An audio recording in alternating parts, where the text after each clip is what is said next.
Bien, passons à présent au calcul du coefficient de majoration dynamique. Ok, donc le coefficient de majoration dynamique pour le système B, comme nous l'avons vu dans le cours précédent, vaut 1 plus 0,4 sur 1 plus 0,2 fois L plus 0,6 divisé par 1 plus 4 fois G sur S. Ok, où nous avons dit bien évidemment que L, c'est la longueur de l'élément considéré.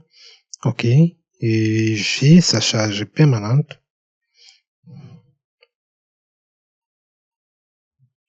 Et S, le max du système B, ok, c'est-à-dire BC, BR, PT, à mettre sur qui peut être placé sur l'élément considéré. Donc, bien évidemment, la première des choses, ça serait de choisir l'élément, c'est-à-dire considérer un élément de notre structure. Donc, nous allons considérer donc une partie du tablier, okay, puisque nous vérifions ici, donc là, ok.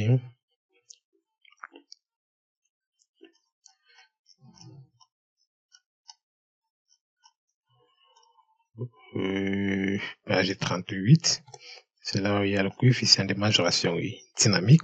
Ok, donc on considère donc nous allons considérer cette partie, ok, cette partie qui est, vous voyez cette zone ici. Donc là, je vais d'abord enlever la roue, supprimer. Ok, cette partie du tablier, en fait, cette zone chargeable, cette surface chargeable.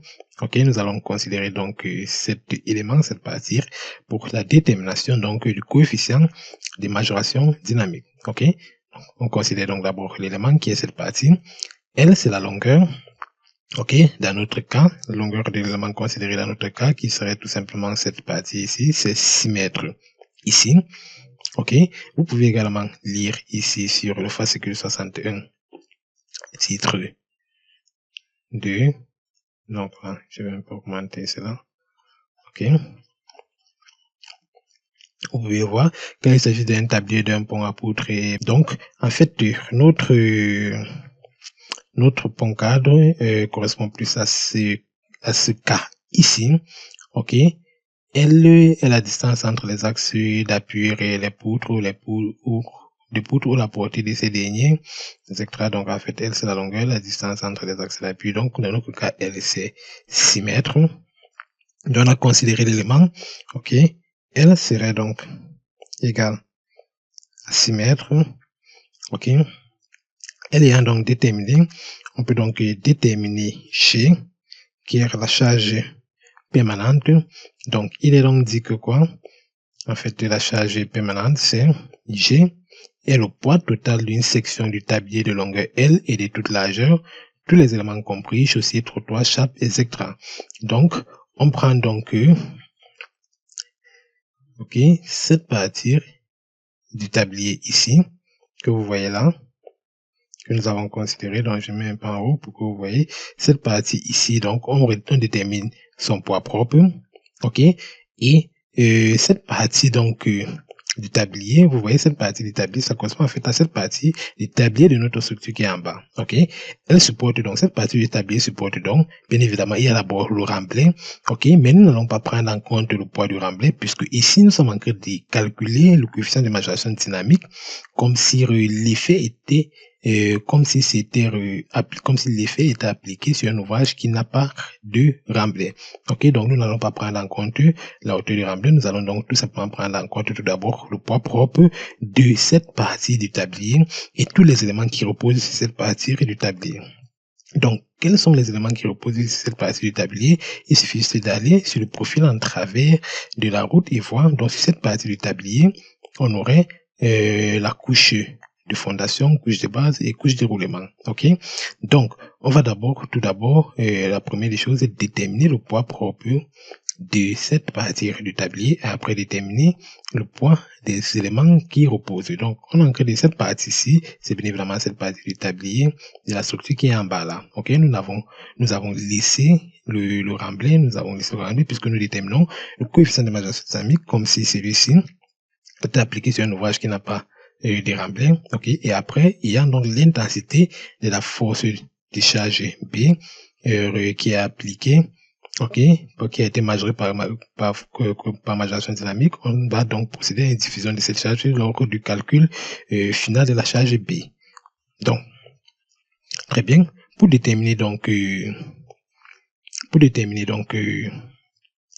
poids, nous avons d'abord le poids propre de cette partie du tablier, ok, et le poids propre de cette partie, la charge permanente G, qui va donc être bien évidemment les dimensions, ok, de cette partie fois l'épaisseur fois le poids volumique du béton, qui vaut, donc on sait que cette partie vaut 6 mètres sur 7 mètres. Très bien.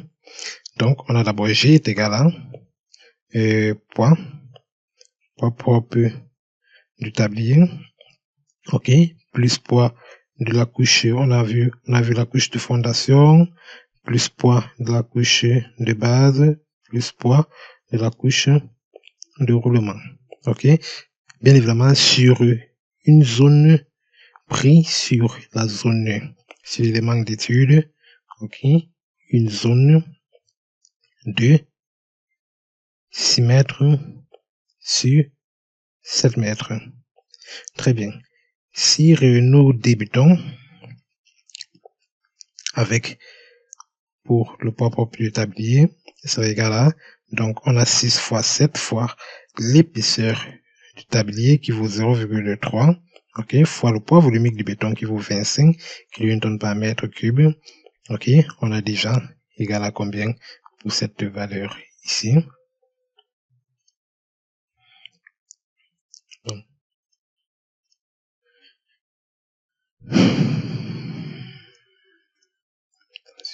attention.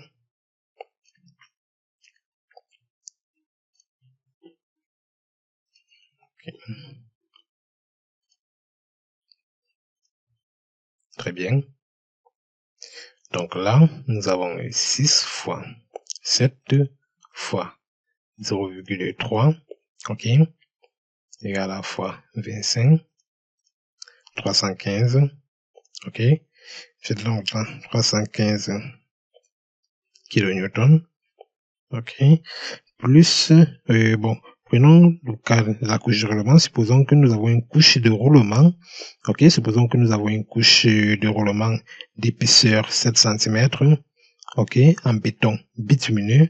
Donc, si je vais ajouter cela, le poids volumique du béton bitumineux, c'est généralement 24 kN par mètre cube. Ok, je vais multiplier cela fois 7 cm d'épaisseur du béton bitumineux sur cette zone-ci. Ok, qui va nous donner fois 6 fois 7, ok, qui vaut l'air de cette zone, fois les 7 cm 0,07 à mètre, ok, bien évidemment, fois le poids volumique du béton bitumineux qui est 24. Donc, je peux également obtenir cela, qui nous donne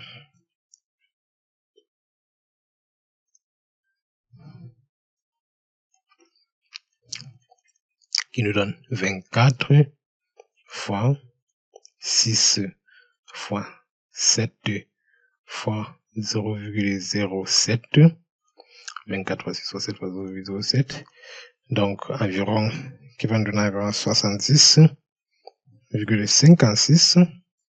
Ok, donc si j'ajoute aux 315 que j'ai obtenu, pour le poids de cette partie du tablier, ok, nous sommes environ à 400, à 385.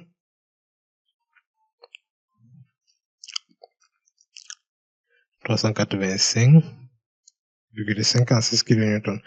Donc, vous devez donc également faire la même chose si vous connaissez le matériau, ok, qui est le matériau et l'épaisseur de la couche de fondation. Si vous connaissez le matériau et l'épaisseur de la couche de fondation, vous prenez tout simplement l'épaisseur multiplié par le poids volumique de ce matériau multiplié par ses dimensions. Vous aurez donc le poids propre sur cette section-là. Et la même chose, vous connaissez le matériau et l'épaisseur de la couche de base, vous aurez la même chose. Donc là, si on ajoute cela, ok, prenons simplement que avec l'ajout de ces deux-ci, on aurait quelque chose d'environ 570 kN. Ok, donc on va tout simplement estimer pour la suite pour rapidement continuer. Mais cela se détermine de la même manière. Vous prenez tout simplement l'épaisseur, ok, de ce matériau. Vous avez son poids volumique, le matériau duquel est fait la couche de fondation, la couche de base. Vous prenez l'épaisseur, le poids volumique et les dimensions sur cette est ici, de la même manière comme nous avons fait pour la couche de roulement. Donc vous obtenez, au final, vous obtenez une valeur. Donc nous avons tout simplement estimé que si on ajoute ces deux, on aurait environ 570 kilonewtons. Donc très bien. On va donc continuer donc avec la détermination du S, ok, S qui est la charge maximale du système B qu'on peut mettre sur cette zone-là, ok.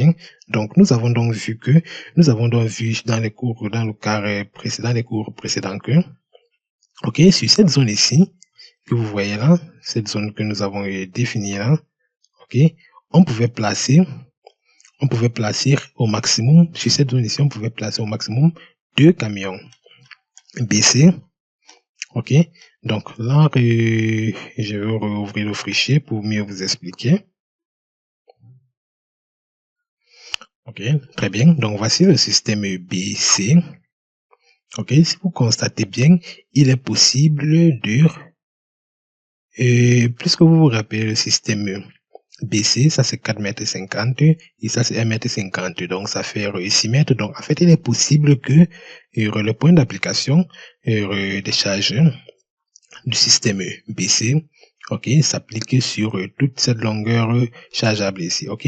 Donc en fait, un camion complet, on va pas dire comme ça un camion complet puisque la longueur d'encombrement n'entre pas totalement sur cette longueur chargeable ici, ok, mais les points d'application, puisque la longueur d'encombrement en tout c'est dans les 10,50 m, vous voyez un peu, mais les points d'application, on est à 1,50 ici, 4,50 ici, ça fait 6, donc peuvent entrer dans cette zone ici.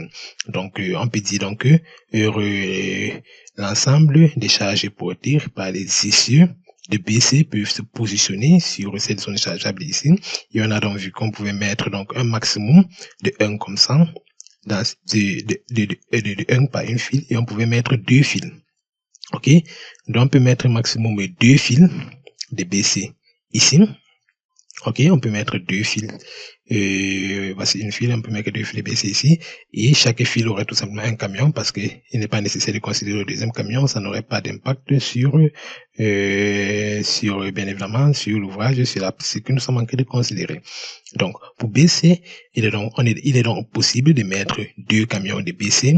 Et nous savons qu'un camion de BC, c'est 300 kN. Ok, donc, pour BC,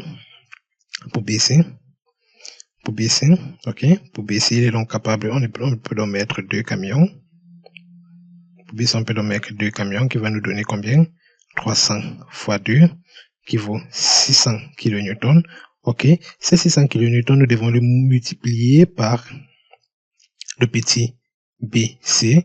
Vous vous rappelez du petit BC. Ok. D'accord, donc bien, il a été bien dit lorsqu'on a vu le cours précédent, la théorie sur le coefficient d'émancipation dynamique, que en tenant compte des coefficients BC ou BT, donc les coefficients des différentes pondérations, le BC, coefficient de dégressivité transversale, donc on cherche pour notre cas BC, ok, le petit BC était à un camion de première et c'était, nous avons un bon cadre autant pour moi de première classe et écrit nombre maximum de voix 2, donc on a 1,1 à considérer. Donc on va multiplier donc ces chiffres qui vont nous donner 600 fois 1,1 qui va donner combien?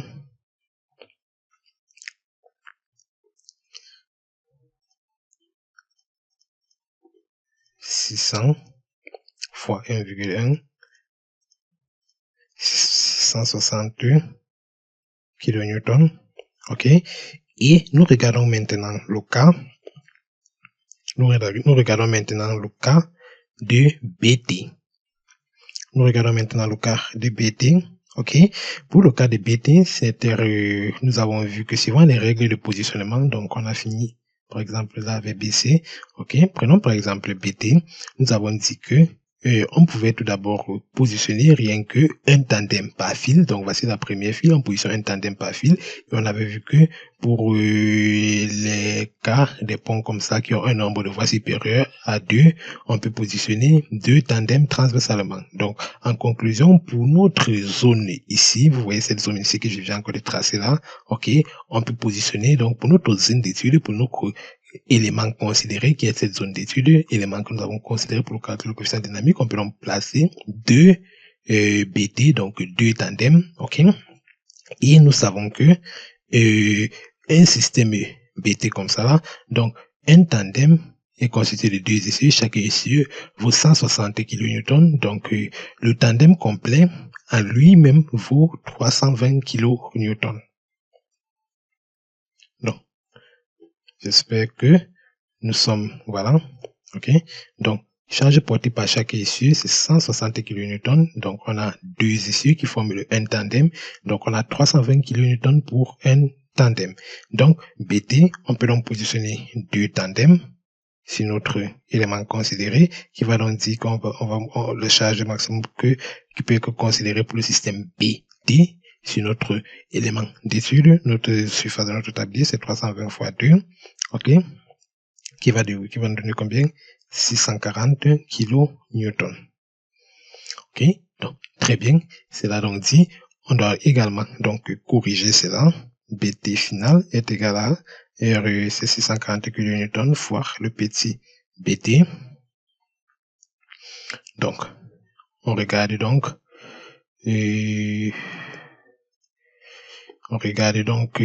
la valeur du petit coefficient BT. OK. Nous sommes sur un pont de première classe, donc petit BT c'est 1. OK. Donc, le BT final, c'est, tout ça, ça va donner fois 1 ici. Donc, la valeur finale serait tout simplement 640 kN. Donc, on voit donc que S, donc, inutile de considérer le système BR plus simplement parce que le système BR, c'est une roue de 100 kN. OK. Donc, oui, bon, si on regarde cela, le système BR, c'est une roue de 100 kN. Donc, S, c'est donc le maximum entre, OK, on a 640 kN de BT, on a 100 kN de BR et pour BC, si on se rappelle, nous étions à combien? 660 kN, très bien. 660 kN. Très bien. Donc, qui va nous donner tout simplement le maximum de tout ça, c'est bien évidemment 660 kN.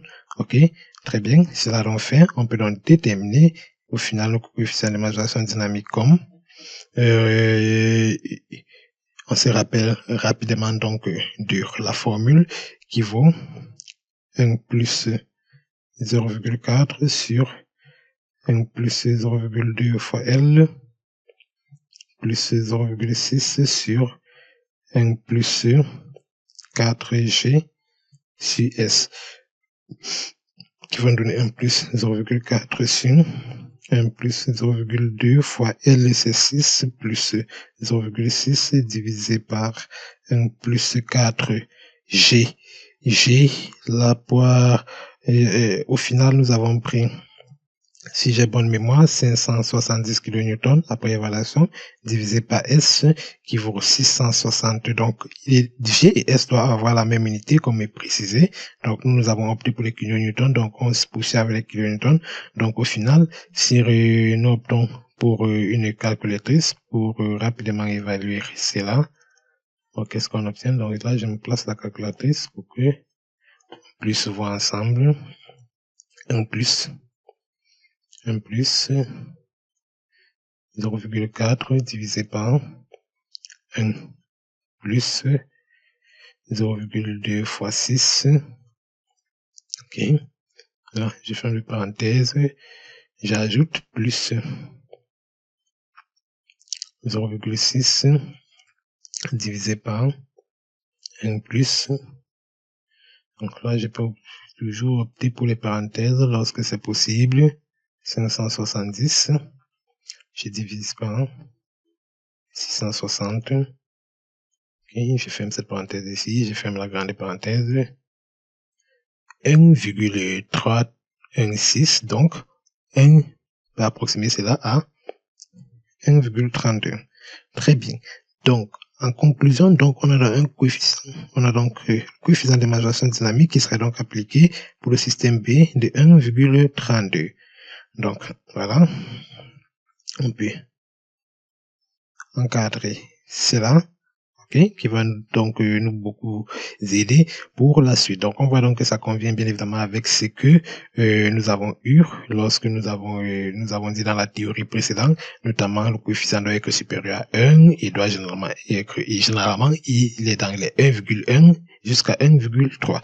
Donc, très bien. Voilà donc le coefficient de majoration dynamique déterminé. Nous vous remercions d'avoir suivi. Dans les leçons suivantes, on va donc déterminer la charge définitive pour chaque système que nous allons donc utiliser lors de la modélisation. Donc, on se retrouve pour le cours suivant.